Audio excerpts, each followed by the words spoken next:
Qatar இவங்க இப்போ என்ன தெரியுமா சொல்கிறாங்க, ஏங்க நாங்கள் 2 பேர் அரெஸ்ட் பண்ணியிருக்கோம், அந்த 2 பேரும் ஐஆர்ஜிசி கூட தொடர்பில் இருந்தவங்க அப்படின்ட்டு அவங்க கொண்டு தூக்கி போட்டிருக்காங்க. ப்ரோ இவ்வளோ பெரிய மேட்ரா அப்படிலாம் யாரும் ஷாக் ஆகாதீங்க.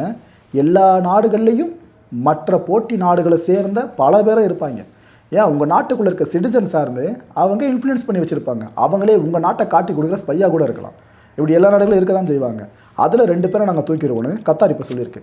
இதுக்கப்புறம் சைனா ரியாக்ஷன் மாதிரி தொடரும் பாருங்கள். கத்தார் பண்ணியிருக்கா. இதுக்கப்புறம் ஈரான் எதிரி நாடுகள்னு இப்போ நிறைய நாடுகள் உதயமாயிடுச்சு பாருங்க, அமெரிக்கா ஆரம்பிச்சு விட்ட விஷயத்தினால.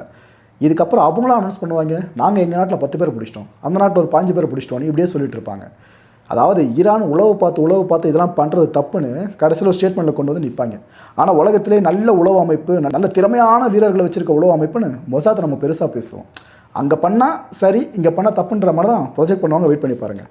யுனைடெட் அரப் எமிரேட்ஸ் இவங்க இப்போ என்ன சொல்கிறாங்க, எங்கள் மேலே எதுக்கு ஈரான் இவ்வளோ கோவத்தில் அடிச்சுக்கிட்டு இருக்கு, அவங்க 1000 முறை அட்டாக் பண்ணியிருக்கிறதா சொல்கிறாங்க. யுஏஇயை மட்டும் ஈரான் 1000 முறை தாக்கியிருக்கான். 1000 முறை இந்த சென்ஸ், ஒரு மிசைலை அவங்க லான்ச் பண்ணாங்கன்னா ஒரு அட்டாக்கு, ஒரு ட்ரோனை லான்ச் பண்ண ஒரு அட்டாக். ஓகேவா, இப்படி மைண்டில் வச்சுக்கோங்க. இப்படி 1000 முறை எங்களை அட்டாக் பண்ணியிருக்கிறதா அவங்க பேசியிருக்காங்க.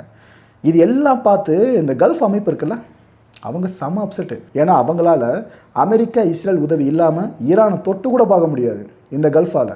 அப்பேற்பட்ட கல்ஃப் இப்போ இந்த அமெரிக்கா இஸ்ரேல் ஆக்டிவாக இந்த வார் ஃபீல்டில் இருக்கிறதுனாலேயே அவங்களும் தைரியமாக இப்போ கன்சிடர் பண்ணுறாங்க, நாங்களும் எல்லாரும் சேர்ந்து ஈரான் அடிக்கலாம் அப்படின்னு அவங்க கேட்க ஆரம்பிச்சிட்டாங்க. ஒரு காரணம் வேறு சொல்கிறாங்க, எங்க ஒரு ரெட் லைனு 2 ரெட் லைனாக பரவாயில்ல, நாங்கள் என்னென்ன ரெட் லைன்ஸ்லாம் இதுக்கு முன்னாடி வகுத்து வச்சுருப்போமோ அது எல்லாத்தையும் ஈரான் மீறிடுச்சு.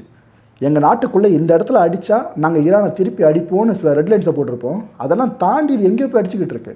இதுக்கப்புறம் நாங்கள் பார்த்துட்டு சும்மா இருக்க முடியாதுன்னு அவங்கெல்லாம் கொதிச்சு எழ ஆரம்பிச்சிட்டாங்க. ஒரு நாளும் ஈரானுக்கான எதிரிகள் எண்ணிக்கை இருக்குல்ல, மலை மாரி உயர்ந்துக்கிட்டு இருக்கு. ஆனால் ஈரான் இன்னும் சிம்ம சொப்பனமாக திகழ்ந்துக்கிட்டு இருக்கு எதிரிகளுக்கு. எத்தனை நாடுகளால் தாக்கு பிடிக்க முடியும்னு தெரிலங்க அமெரிக்கா தலைமையிலான படையை. ஆனால் ஈரான் இன்னும் தாக்கு பிடிச்சிட்டு இருக்கு. பட் இன்னொரு விஷயம் ஒத்துக்கிட்டாகணும், ரொம்ப நாட்கள் தாக்கு பிடிக்க முடியாது. ஏன்னா அவங்க கிட்டே இருக்கிற ஆயுத பலங்கள் தாண்டி ஈரான் அவங்களுக்கு ஏதோ ஒரு இம்பேக்ட் ஏற்படுத்த முடியுமே தவிர தோற்கடிக்கிறது இம்பாசிபிள். அதை மாற்றுக்கிறது எனக்கு கிடையாது. ஓகே,